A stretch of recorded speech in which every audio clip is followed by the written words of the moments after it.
Hi, Joe Cerrone, Basic AutoCAD. I'm going to do these 10-minute briefs on the chapters for our online CAD course. So if we look at the learning objectives in Chapter 1, very general, what is computer-aided design? Everybody calls it CAD. I like to type out the acronyms, computer-aided design or computer-aided design in drafting. It's basically a pencil replacement. Back in the day, we used to have drafting boards and lots of pencils and lots of tools that you would need to create an architectural drawing.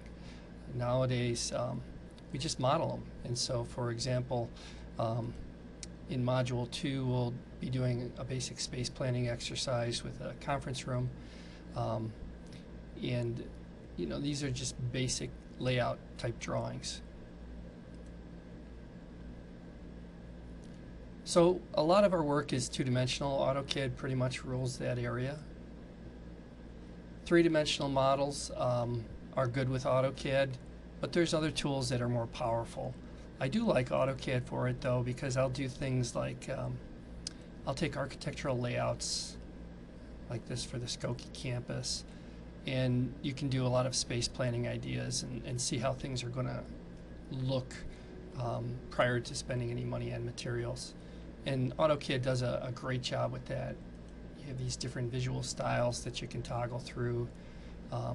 You can do all kinds of stuff like create virtual walkthroughs and model the whole thing. So if you like playing video games, Xbox, if you like to model, these are some things that I designed back when we were planning the Skokie campus. They have these links within the textbook, glossary of CAD terms. I'm using the digital book, and it'll reference over to these student files. And if you go to the resources, you can go through these different terms and glossary of CAD terms. And so this textbook kind of reads like a dictionary sometimes. It has everything you want to know or need to know. You just have to be able to find it. Okay. So here's a typical two-dimensional architectural drawing, door schedule, window schedule. Here's a mechanical drawing with different visual designs, visual concepts. And modeling is not bad with AutoCAD. It's different than the parametrics, but I can draw whatever I need to with AutoCAD. Drawing standards is a way to make sure that everybody's drawings look the same, and so we'll use standardized title blocks and drawing templates. And so when we start working on these drawings, so for example, when we use the plate title block, it's a standardized title block with layers that have all the same names and the same colors, so that when we take this work and distribute it to a number of people to do, and then we collect it back, it looks like it was done by one person. So these drawing standards are things like text height, how to dimension things, layers, line types, line weights. So we'll use quite a bit of drawing standards. This link isn't too bad on the reference material. Resources. It's not working. Come back to it. Saving your work, very important. How do you set up an automatic save on AutoCAD? Glad you asked. So let's say I'm working on my handy dandy screwdriver here. What I want to do is I want to right click and go to Options, and under Files, Automatic Save Locations, you want to check where that is. Okay, you can change it, you can browse it, but that's where my automatic save location is. And then when I go to Open and Save on this next tab, I can enable the automatic save every 10 minutes. And then it will save that file to this location. So if I want to, I can go and browse and then maybe put this somewhere on my desktop in my 2020 CAD 116 folder. And so now it's going to go there. I'll apply it, and OK it. OK, 4 minutes to go. Starting AutoCAD, you just hit the Start button. Exiting AutoCAD, the AutoCAD interface. As we talk about the application menu, that's basically this big red A. And so if we come back here, this is our application menu. And you can do new drawings, you can open existing drawings, save your file work. It carries the history. We can export. So things like 3D printing, if I was going to 3D print this handle, I could export this as an STL file.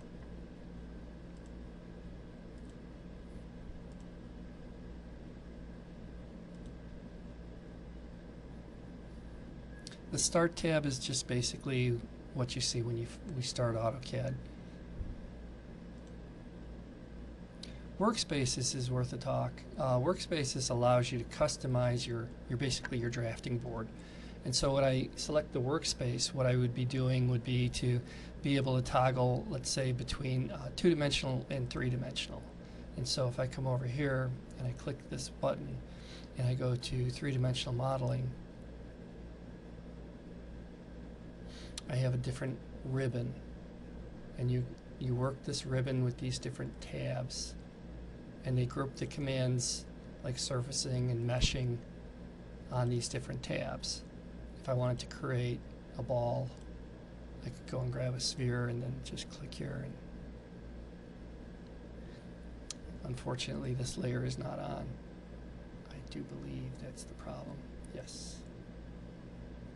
So let's go to this layer and try it again. So different workspaces are good for different things. Drafting and annotation is good for 2D detailed drawings like floor plans. And so if I'm going to do this one, I'm going to use drafting and annotation. I'm going to work in model space, and I'm going to do the drawing part here. And we do have videos for this, so I keep this one brief to the chapter. Okay, that was workspaces. And so you can toggle between them, you can customize, you can name your own, all kinds of fun things you can do with it. Crosshairs and cursors, tool tips, that's not really big a deal. I mean, you can change the arrowheads, and some people like to have an X that goes all the way across, but I don't think that's worth going into on this video. Shortcut menus, right-click menus are the way to go. You can right-click while you're in a command in AutoCAD and then go into another command. So, for example, if I'm drawing a line and then I right-click, I can hit Enter, Cancel, Exit. And the right-click will be different depending on what command you're using. So they're content sensitive. You can dock these toolbars, menus, all the Windows things as far as that goes. AutoCAD does have a nice search activity. So what it was saying there was if I wanted to do a command like the line command, this is the command prompt. And what's nice about AutoCAD is you can type in things. And so this is something called heads-up display, where the cursor is following the mouse. Otherwise, the old school way was this thing called the command line, and if I type in L there, it does the same thing. And they're getting into these heads-up displays more, so it does the same thing. Gives you the sub options. If I say C, gives me all the C commands, CI, R, and so it'll give me all the commands that are active. A lot of your computer help screens are like this now. And they're really helpful because you don't have to whip out the book and go, oh, how do I use this command? You can go and you can start the command, you can hit enter, and then you can hit the help command. And to get help, you hit the F1 key. And so F1 will toggle your help screens. And depending on how well the install went, it'll go right to the command if you're lucky. Otherwise, you may have to do like I'm doing here and type in the command. And so everything's virtual. Alright, I'm on 11 minutes, so I guess 10 minutes might not be completely workable. You can dock the toolbars. These little buttons here, these little arrows are kind of important. This is how you'll show the menu bar and how you'll turn off the menu bar. Sometimes people will make their menus disappear, so be a little careful about turning on and off the ribbon. You can just type in the word ribbon and it'll come back on.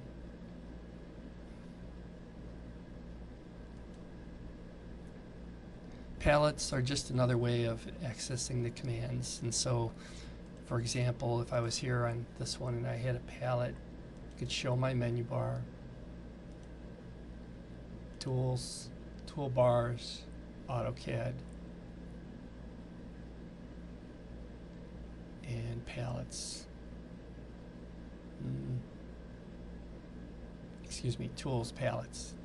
And so I could go and say, okay, give me my tool palettes. And then I have these different tool palettes of these different things like architectural symbols like doors and windows.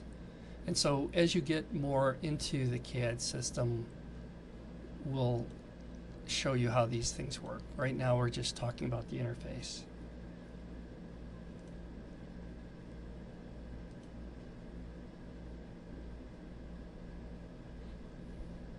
Status bar, the command line, this is sort of important here as well. And so when we look at the some of the older videos, you'll see like the module 2 has a dated video. I liked it better. On the status bar, what we could do was you could actually see the words on the bottom of the command line. And so right down here where it has the word model, this would say grid, this would say snap, ortho, and now you have to hover to get those commands. So now it says polar tracking, object snap tracking, O snap tracking. And so this bar is controlled by this button right here. And so you want to check off the commands that you want listed down here. And we'll talk about that as we go farther into the program. And so here they are.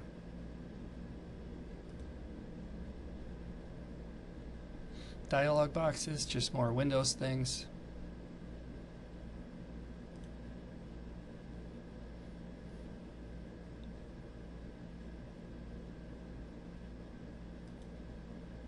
Different ways to do things like accessing commands is like you can click on the command with a mouse or you can type it in. Dynamic input, we talked a little bit about this. This is where the input cursor follows and you can type in rather than down at the bottom here at the command line. It's just something that's kind of nice. You get used to it. And then you get these feedbacks on your prompts. They can be a bit annoying at first. Here's our command line. And so we can type everything in. That's our old school line down at the bottom here. And so if I was going to work on this micrometer and I wanted to do something, I could go here, I could type in L for line and then select it, and then I can start drawing lines. Click on it with a grip and then it allows you to reverse select it. And so the idea behind grips is that you can just click on anything and then you can tell it what you want it to do. I'll come back to that at a different time.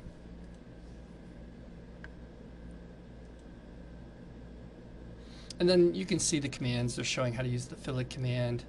You have some input search tools. Keyboard shortcuts, L for line, C for circle. They have a list of aliases that you can look up in the back of the book. Getting help, F1, how nice. All you have to do is hit the F1 key and help will be provided. And so you can also type help, H-E-L-P, enter. And then the thing about help it's supposed to do is, like if I'm in the mirror command and then I type in or hit F1.